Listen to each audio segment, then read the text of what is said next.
కోనసీమ జిల్లా పి గన్నవరంలో ఎమ్మెల్యే గిడ్డి సత్యనారాయణ పలువురికి సీఎంఆర్ఎఫ్ చెక్కులు పంపిణీ చేశారు. ఎమ్మెల్యే క్యాంప్ ఆఫీసులో చెక్కులు అందజేశారు. 4 మండలాలకు చెందిన 102 మంది లబ్ధిదారులకు 42.23 లక్షల విలువైన చెక్కుల పంపిణీ చేశారు. ఆర్థిక భరోసాను అందివ్వడం తన కర్తవ్యంగా భావిస్తున్నారని చెప్పారు. పేదలకు కూటమి ప్రభుత్వం అన్ని విధాలా అండగా ఉంటుందని ఎమ్మెల్యే తెలిపారు.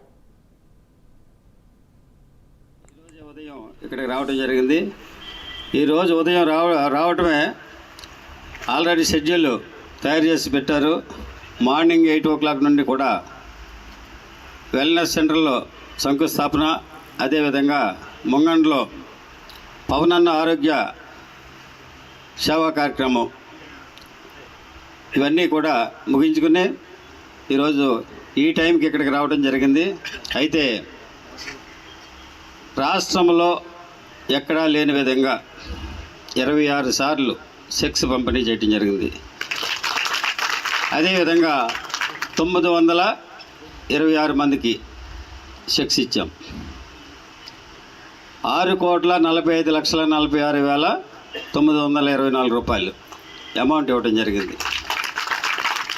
ఇది నిజంగా చెప్పాలంటే పెద్ద అమౌంట్. చాలా నియోజకవర్గాల్లో ఎమ్మెల్యేలు మాట్లాడుతుంటే విన్నాను, మా నియోజకవర్గానికి 3 కోట్లు వచ్చింది, మాకు 3.5 కోట్లు వచ్చింది, 2 కోట్లు వచ్చిందనే చెప్తూ ఉన్నారు. నేను ఎప్పుడు ఎవరి దగ్గర కూడా నేను ఆ విషయాన్ని వెల్లడి చేయలేదు.